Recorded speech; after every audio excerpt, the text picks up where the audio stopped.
Assalamualaikum warahmatullahi wabarakatuh. Perkenalkan, nama saya Sunanar Adityo, Penata Kelola Sistem dan Teknologi Informasi di Instansi Kecamatan Ranca Bungur. Saya adalah peserta Lasar CPNS Kabupaten Bogor, Provinsi Jawa Barat tahun 2025 Angkatan 6 Kelompok 1 dengan NDH 15. Ini merupakan tugas video monolog saya yang berisikan tentang kedudukan dan peran ASN menuju Smart Governance. Pada kesempatan kali ini, saya akan memaparkan profil dari Kecamatan Ranca Bungur. Inilah ceritaku dan instansiku. Kecamatan Ranca Bungur merupakan salah satu kecamatan di Kabupaten Bogor, Provinsi Jawa Barat. Wilayah ini memiliki karakteristik pedesaan yang terus berkembang dengan potensi sumber daya manusia, pendidikan, kesehatan, serta ekonomi lokal yang berdaya saing. Kantor Kecamatan Ranca Bungur terletak di Jalan Raya Cagak, Ranca Bungur, Kecamatan Ranca Bungur, Kabupaten Bogor, Jawa Barat. Visi dari Kecamatan Ranca Bungur yaitu mewujudkan Kabupaten Bogor maju, nyaman, dan berkeadaban. Misi dari Kecamatan Ranca Bungur yang pertama yaitu mewujudkan masyarakat berkualitas. 2. Mewujudkan perekonomian daerah yang berdaya saing dan berkelanjutan. 3. Mewujudkan pembangunan daerah yang merata, berkeadilan, dan berkelanjutan. 4. Mewujudkan kesalehan sosial. 5. Mewujudkan tata kelola pemerintahan daerah yang baik. Struktur organisasi Kecamatan Ranca Bungur. Kecamatan Ranca Bungur dipimpin oleh seorang camat yang bernama Dita Aprilia SSTP. Di bawah camat ada sekretaris kecamatan dan 2 subbagian, yaitu subbagian program keuangan dan subbagian umum dan kepegawaian, serta 5 seksi yaitu pemerintahan, pemberdayaan masyarakat, keamanan dan ketertiban, perekonomian dan pembangunan, dan pendidikan kesehatan. Tugas pokok kecamatan. Kecamatan merupakan unsur pelaksana kewilayahan pada tingkat kecamatan dalam penyelenggaraan pemerintahan daerah. Dipimpin langsung oleh seorang camat yang berkedudukan di bawah dan langsung bertanggung jawab kepada Bupati melalui sekretaris daerah berdasarkan Peraturan Bupati Bogor Nomor 98 Tahun 2020. Fungsi Kecamatan. Fungsi Kecamatan meliputi penyelenggaraan urusan pemerintahan umum, pengordinasian pemberdayaan masyarakat, ketentraman dan ketertiban umum, serta pelayanan publik. Kecamatan juga berfungsi sebagai jembatan antara pemerintahan kabupaten kota dan desa kelurahan, membina dan mengawasi kegiatan pemerintahan serta melaksanakan pelimpahan urusan pemerintahan dari bupati atau wali kota.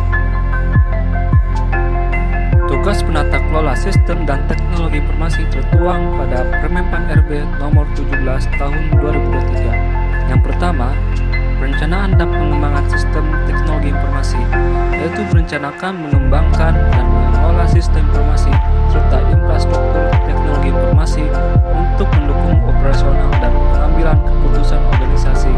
Yang kedua, manajemen data, yaitu mengelola data, memastikan keakuratan dan kualitasnya, serta melakukan telaah data untuk penyajian informasi.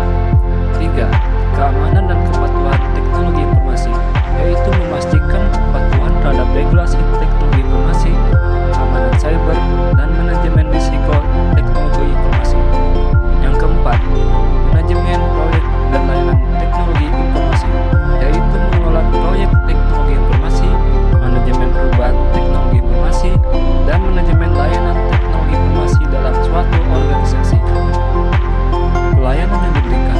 Pengelolaan data pendidikan, menyediakan sistem pencatatan dan pelaporan data pendidikan di wilayah kecamatan, membantu sekolah-sekolah dalam mengakses layanan administrasi berbasis digital, mendukung integrasi data pendidikan peserta didik, guru, dan sarana prasarana agar lebih teratur dan akurat, memfasilitasi koordinasi dengan dinas pendidikan melalui aplikasi sistem informasi yang tersedia. Pengelolaan data kesehatan, menyediakan dukungan sistem informasi kesehatan untuk puskesmas dan posyandu, membantu input dan pengolahan data kesehatan masyarakat seperti imunisasi, stunting, dan kesehatan ibu anak, memastikan keamanan dan ketersediaan data kesehatan agar bisa diakses dengan cepat saat dibutuhkan, mendukung integrasi laporan kesehatan dengan aplikasi pemerintah daerah atau pusat. Perwujudan Smart ASN. Saya bertugas pada bagian pendidikan dan kesehatan Kecamatan Rancabungur, dan perwujudan Smart ASN yang berkaitan dengan bidang saya, yaitu penguasaan teknologi informasi dan komunikasi. Pelatihan dan pengembangan kompetensi seperti mengikuti pelatihan berbasis e-learning atau lokakarya untuk meningkatkan keterampilan digital dan analisis data. Setelah itu, pengelolaan sistem dan infrastruktur seperti mampu mengelola dan memanfaatkan infrastruktur TIC yang ada di kantor kecamatan agar dapat bekerja secara produktif dalam ekosistem digital. Perwujudan Smart ASN yang kedua yaitu hospitality atau keramahan dalam pelayanan, yaitu melayani dengan ramah dan solutif kepada pegawai kecamatan, perangkat desa, sekolah, maupun puskesmas ketika menghadapi kendala teknologi informasi. Kedua, memberikan pendampingan dengan sabar dan jelas saat ada pegawai yang kurang terbiasa menggunakan aplikasi digital. Yang ketiga, menyediakan layanan teknis IT dengan sikap menghargai, sopan, dan terbuka terhadap pertanyaan maupun masukan.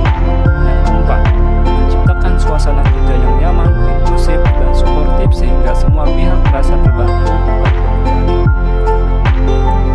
Perwujudan Smart ASN yang ketiga yaitu networking atau jaringan dan kolaborasi, yaitu membangun jejaring kerjasama dengan dinas terkait seperti Dinas Kominfo, Dinas Pendidikan, dan Dinas Kesehatan untuk memastikan kelancaran integrasi data. Yang kedua, menjalin komunikasi aktif dengan pihak eksternal seperti penyedia internet, teknisi perangkat, atau developer aplikasi demi mendukung operasional kecamatan. Yang ketiga, berkolaborasi dengan perangkat desa, sekolah, dan puskesmas untuk sinkronisasi data pendidikan dan kesehatan agar lebih akurat dan real time. Dan yang terakhir, memperluas jaringan dengan memanfaatkan komunikasi IT atau forum digital pemerintah untuk berbagi pengalaman inovasi dan solusi teknologi. Kesimpulan, penata kelola sistem dan teknologi informasi di kecamatan memiliki peran penting dalam mewujudkan pelayanan publik yang modern dan berkualitas. Hal ini diwujudkan melalui penguasaan TIK dengan peningkatan kompetensi digital dan pengelolaan infrastruktur, hospitality dengan memberikan pelayanan yang ramah, sabar, dan solutif, serta networking dengan membangun jejaring dan kolaborasi lintas sektor. Dengan tiga aspek tersebut, layanan berbasis teknologi di kecamatan dapat berjalan